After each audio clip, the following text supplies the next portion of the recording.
আসসালামু আলাইকুম। আমাদের 30 দিন কৃতজ্ঞতা আদায় করার চ্যালেঞ্জে আপনাকে স্বাগতম। আজকে চ্যালেঞ্জের ডে 24।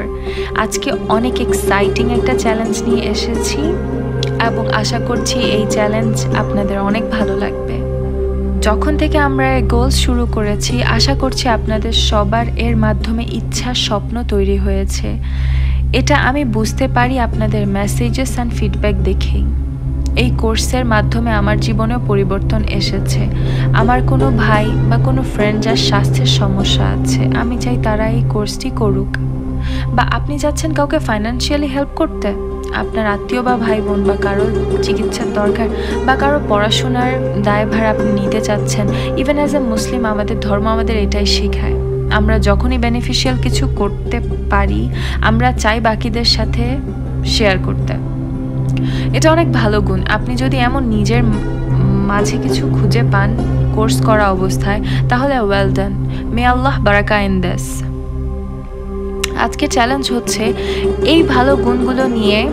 আপনারা অনেকেই হয়তো হ্যারি পটারের মুভিটি দেখেছেন, সেখানে দেখায় একটি লাঠি, বারবার দেখায় সেটি।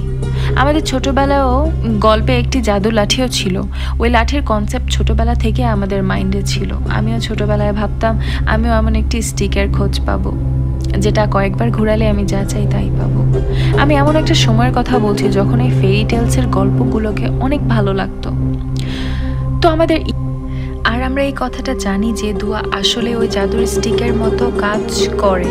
শুধু তা আমাদের জন্য না, বরং কি বাকিদের জন্য। এটা নিয়ে আমরা কথা বলবো। দোয়াতে যদি সবার অংশ থাকে, যেমন আমরা আমাদের জন্য দোয়া করি, পরিবারের জন্য দোয়া করি, মা বাবার জন্য দোয়া করি, আর আমাদের সবার জন্য দোয়া করা উচিত। আমাদের দিন আমাদেরকে শিখায় আমরা আমাদের থেকেই শুরু করি। ও আল্লাহ, আমাকে ক্ষমা করুন এবং আমার বাবা মাকে ক্ষমা করুন। এখানে কোনো ক্ষতি নেই যখন আপনি আপনাকে দিয়ে শুরু করছেন, এবং এটাকে আরও আগে বাড়াবেন বাকিদের নাম নিয়েও। কতটা পাওয়ারফুল এই দোয়া, এর মাঝে কতটাই না শক্তি আছে। এটা ঈমান তো আছেই, বাট আমি চাইবো এর মাধ্যমে আপনি এটাকে অনুভব করুন। আর আজকে চ্যালেঞ্জ এই দোয়া নিয়েই, যা আপনি বাকিদের জন্য করবেন। ওইটা নিয়ে অনেক সুন্দর একটি হাদিস আছে, যেটা আমাদের নবী সাল্লাল্লাহু আলাইহি সাল্লাম বলেছেন, যখন আপনি পরের জন্য দোয়া করবেন তো ফেরেশতারা উত্তরে বলেন যে আপনার জন্য ওটাই হোক। কত সুন্দর কথা, তাই না? যে আমাদের ওপর মানুষের জন্য দোয়া চাওয়া আমাদের নিজেদের জন্য রহমত চাওয়ার মতো। ওটাই কমতি কখনো হয় না। এখন কথা হচ্ছে, দোয়া তো আমরা সবাই চেয়ে থাকি, কিন্তু এই দোয়ার একটি স্পেশাল ভাবে চাওয়ার নিয়ম আছে। আর এটাই আজকের চ্যালেঞ্জ।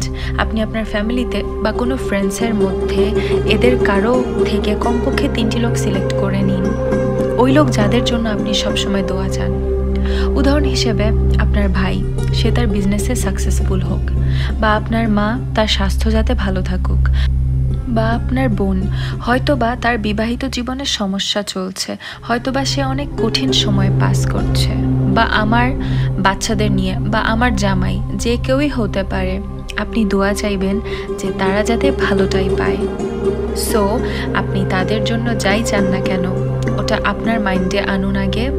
তারপর যদি তাদের ছবি আপনার কাছে থাকে, বা ছবি আকারে হোক বা সেটা ফোনেই হোক, কারণ এটা আপনাকে ফোকাস করতে সাহায্য করবে। শুধুমাত্র যখন আপনি কোনো কিছু ইমাজিন করবেন, তখন মনোযোগ এবং সেটায় ফোকাস হওয়া অনেক জরুরি।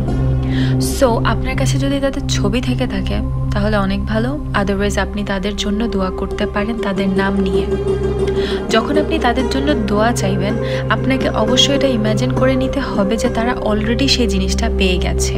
উদাহরণ হিসেবে আপনি যদি কারো স্বাস্থ্য নিয়ে দোয়া চেয়ে থাকেন, বা কারো ব্যবহার বা গাইডেন্স নিয়ে, তাহলে আপনি ইমাজিন করবেন যে তারা স্বাস্থ্যবান এবং তারা হেদায়েত হয়েছে, এবং ওই behaviour is improved and that person has been guided.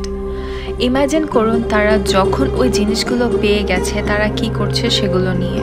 For example, ওই স্বাস্থ্যবান মানুষটি এখন সুখী অনেক, সে হাসছে, কথা বলছে, এবং যার ব্যবহারে পরিবর্তন এসেছে সে কিভাবে ব্যবহার করছে, ওই চেঞ্জটা আপনি আপনার ইমাজিনেশনে নিয়ে আসুন। ওই জিনিসগুলো যখন স্বচ্ছ হয়ে যাবে আপনার মনে, দেন আপনি আলহামদুলিল্লাহ বলুন 3 বার। আল্লাহকে গভীর মন থেকে থ্যাংক ইউ বলুন, শুকরিয়া আদায় করুন। আপনি ওই মানুষটাকে ওটা দিয়েছেন, ওর মাঝে ওই ইমপ্রুভমেন্ট আপনি দিয়েছেন। থ্যাংক ইউ আল্লাহ। তার নাম নিন ওই ভিশনে এবং আল্লাহকে কৃতজ্ঞতা প্রকাশ করুন। এবং আপনি যদি আপনার 5 ওয়াক্ত নামাজে এই টাস্কটি করতে পারেন তাহলে আপনি আপনার প্রতি নামাজের পর করতে পারেন।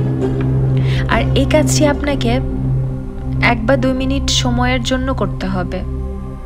চেষ্টা করুন এক বসাতে এই 3টি কাজ কমপ্লিট করার, যাতে ওই ফিলিংস, ওই শুকরিয়া আদায়ের অনুভূতি আপনার মাঝে তৈরি হওয়া শুরু করে। যত বেশি অনুভব করবেন দুয়ার মধ্যে ততই রহমত আসবে। এটা সেই রহমতের স্টিক যেটা কাজ করবে। এটাই আজকের চ্যালেঞ্জ, যেটা আপনাকে পূরণ করতে হবে।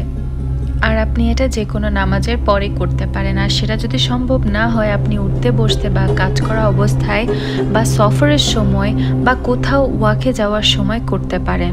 কোনো মানুষের জন্য আপনার মাইন্ডে কোনো কথা আসলো, যেমন আইউইশ ওই মানুষের এই সমস্যাটা শেষ হয়ে যাক, তো আপনি সেটাকে দোয়াতে কনভার্ট করুন। কিন্তু দোয়ার নিয়মটা একটু বদলান। বলুন যে আল্লাহ, আমি আপনার শুকরিয়া আদায় করছি যে ওই মানুষটির ওই সমস্যাটি আপনি দূর করে দিয়েছেন। আল্লাহ, আপনার কাছে শুকরিয়া। আলহামদুলিল্লাহ, আলহামদুলিল্লাহ, আলহামদুলিল্লাহ।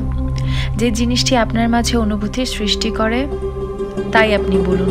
নবী সাল্লাল্লাহু আলাইহি সাল্লাম অনেক সুন্দর দোয়া আমাদের শিখিয়েছেন আল্লাহর তারিফে। সুবহানাল্লাহি ওয়া বিহামদিহি আদাদা খালকিহি ওয়া রিদা নাফসিহি ওয়া জিনাতা আরশিহি ওয়া মিদা দা কালিমাতিল্লাহি। সুবহানাল্লাহি ওয়া বিহামদিহি সুবহানাল্লাহিল আযীম। আল্লাহুম্মা লা উহসি সানাআন আলাইকা আনতা কামা আসনাইতা আলা নাফসিক। অনেক সুন্দর সুন্দর দোয়া আছে। রাব্বানা লাকাল হামদ হামদান কাসীরান তাইয়িবান মুবারাকান ফিল কাল হামদু ফিল উলা ওয়াল আখিরা।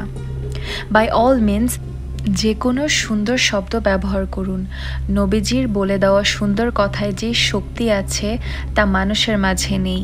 কিন্তু আমাদের মেইন চ্যালেঞ্জ এই যে ওই অনুভূতি, যখন কেউ মুখস্থের মতো আল্লাহর কাছে কিছু চায়, আল্লাহ ওই জিনিসগুলো অপছন্দ করেন। কোনো জিনিস আমরা যখন মুখস্থের মতো বলে দিই, ওটার মাঝে অনুভূতি থাকে না। তো এই জন্যই আমরা চ্যালেঞ্জের জন্য আপনাকে ফোর্স করি না যে আপনাকে ওই শব্দই ব্যবহার করতে হবে। আমাদের মেইন ফোকাস এটাই যে অনুভূতির সাথে কিছু চাওয়া, বরং এই চ্যালেঞ্জটি অনুভূতির সাথেই চেয়ে আপনার কমপ্লিট করতে হবে। এরপর বাকি চ্যালেঞ্জগুলো আপনি কমপ্লিট করুন। ফজরের নামাজের পর 10টি নিয়ামতের কথা লিখবেন এবং শুকরিয়া আদায় করবেন, এবং এশার নামাজের পর আপনার আজকের ঘটে যাওয়া 5টি পজিটিভ কাজের কথা লিখবেন এবং শুকরিয়া আদায় করবেন। প্রতিদিনের চ্যালেঞ্জ এটাই, এটাকে নিয়মিত করুন এবং আগামী চ্যালেঞ্জ নিয়ে আবার কথা হবে ইনশাআল্লাহ। ততক্ষণ ভালো থাকুন। আসসালামু আলাইকুম।